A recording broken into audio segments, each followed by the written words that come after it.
Introducing the UN Digital ID. How we construct and use digital identities would determine how people are represented online, what opportunities they have access to, what or who is trusted online. So it's quite a foundational role that identity plays in digital economies and societies, and so one needs to shape it. The only way you can conduct a transaction is using a centralized digital currency.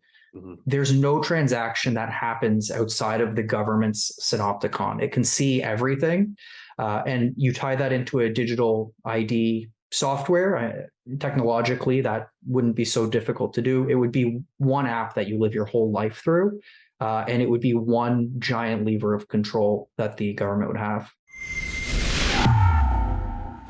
Justice Center for Constitutional Freedoms recently released a cautionary report warning Canadians about the potential risks to our fundamental charter-enshrined rights and freedoms being posed by digital ID. The document, titled Canada's Road to Beijing, the Digital Threat to Charter Rights and Freedoms of Canadians, breaks down the emergence of the dehumanizing social credit system in communist China under the Communist Party of China, and also discusses some of the sort of Canadian pushes to bring that system into effect. Here, the JCCF is concerned that these might be some of the stepping stones that lead to Canada itself becoming a totalitarian social credit system, effectively state, much along the lines with China itself. I'm now joined by JCCF lawyer Hatem Kher to break down sort of the concerns. And I thought we'd sort of approach this first off, a bit of a 101 as to what exactly digital ID is for maybe people out there who have heard the term and are starting to be concerned about it, but don't exactly have a full understanding of what digital ID means. So at its core, digital ID is exactly that. It's just a form of proving your identity online through some sort of digital means. It already currently exists. British Columbia and Alberta have a system. It's totally voluntary at this time. Ontario and Quebec are also developing their own digital ID systems. Where the issues begin to arise are when you start to look down the road at what is openly being talked about and planned. So, for example, there's an organization here in Canada called the Digital Identification and Authentication Council of Canada, DIACC, and it's essentially an organization made up of the most influential institutions in our society. Governments are members, major banks, payment processors, insurance companies, and so on. And the organization's stated goal is to advocate for the adoption of a digital ID standard across Canada.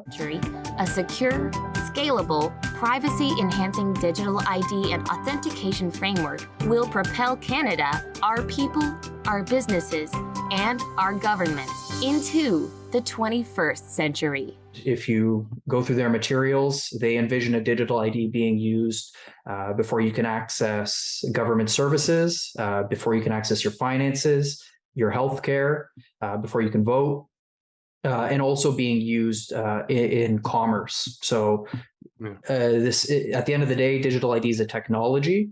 It's the potential it provides to be used, and something like this could potentially be used to centralize almost every domain of our public life.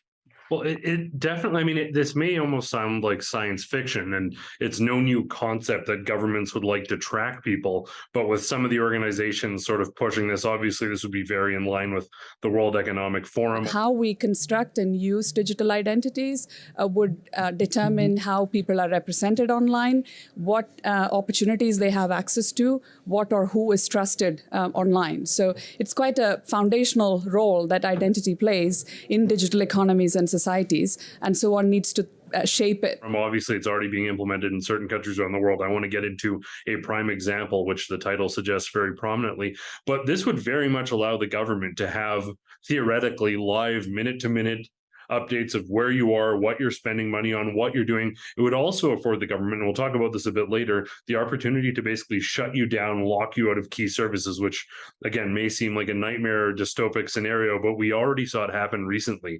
But for people who think that this is science fiction, this is effectively already in place in China under their social credit system, isn't it? Yeah, certainly something very similar.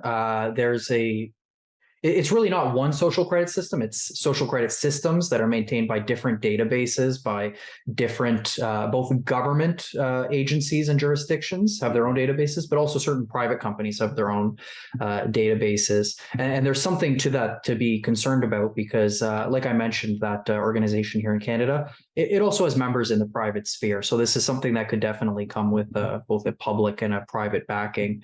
But basically, the way it works in China is if you have an account or a profile in one of these social credit systems, it tracks you, they assign points, and then they add or deduct points depending on your behavior and the government's approval of it. And each night, local TV shows the surveillance highlights of the day. And then there's Zhou Aini. She's an information collector, a paid enforcer who walks around and writes down deeds about her neighbors. Like the man who carried a drunk person home. Things like this are good deeds, she said. But the farmer overheard swearing and being rude, yeah, bad deeds. Her quota is 10 a month. So it can range from something as simple as jaywalking, you get deducted certain points, to something more significant like dissent against the government being punished. And the more points you lose, the more privileges you lose. So, for example, being unable to, limited school choice on where you send your kids, ultimately up to the point of blacklisting. So some stats I looked at in 2019, I think it was 300,000 people were barred from traveling by rail because of their social credit score. It's the stuff of like Black Mirror or like dystopic novels. It's basically like if you get enough thumbs down on your social media posts, except it's the government rating you, you don't get access to sort of fundamental enshrined rights. I see there's one standby seat on another plane leaving tonight. That's reserved for members of our Prime Flight program. You got to be a 4.2 or over to qualify. Oh, I'm a 4.2. I'm afraid you're actually a 4.183. Well, that's not my fault. Some woman dinged me down in the cab. Can't you just... I'm sorry, it won't let me book it without the correct ranking. But it's so close. There's just nothing I can do. Christ, I mean, surely. I'm gonna have to ask you to moderate your language there. Sorry, it's just...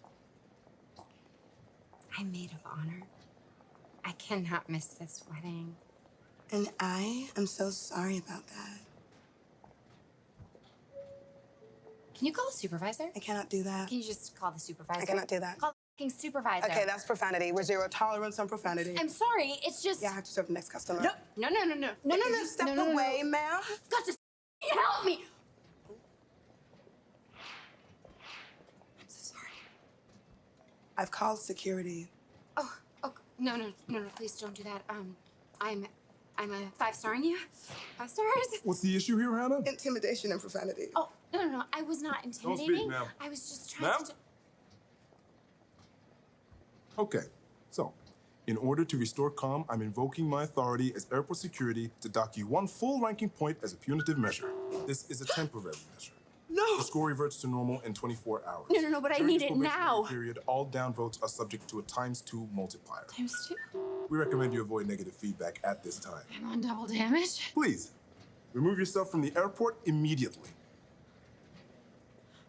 And I think that is where the concern comes in. When some of these privileges and accesses are being stripped away, whether it be your own bank account, transport, some of these other things that we're seeing in China, we know from COVID-19 restrictions, from lockdowns, they did attempt to freeze banks. They attempted to do a lot of these things, lots of that stuff being reverted now. The courts seemingly coming to their senses with both, obviously, the Justice Center for Constitutional Freedoms, but also the Democracy Fund, securing quite a few victories. But like, how close is this to a reality in Canada? And how far are we from them sort of shifting it towards not just it's convenient that it's on my phone, to a mechanism of control? So in terms of where it currently stands in Canada, right now there's 2 provinces that have an optional digital identity system if you want to access government services online. And right now that's totally constitutional. You don't have to do it if you don't want to.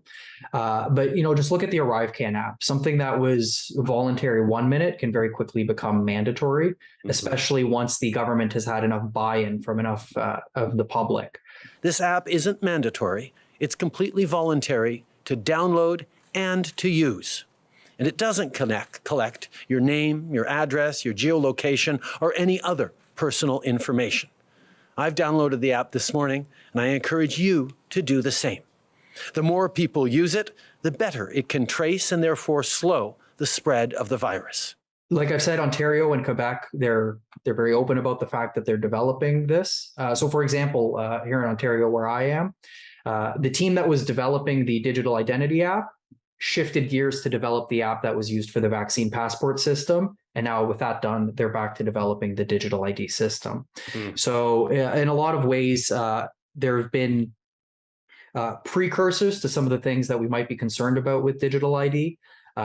So, I mean, passports being used to being able to go to the store or the gym, or like you mentioned, when the Freedom Convoy protest happened, bank accounts were frozen. The government didn't need a digital ID software to do that, but it's a technology that they can use as a tool to facilitate that kind of action.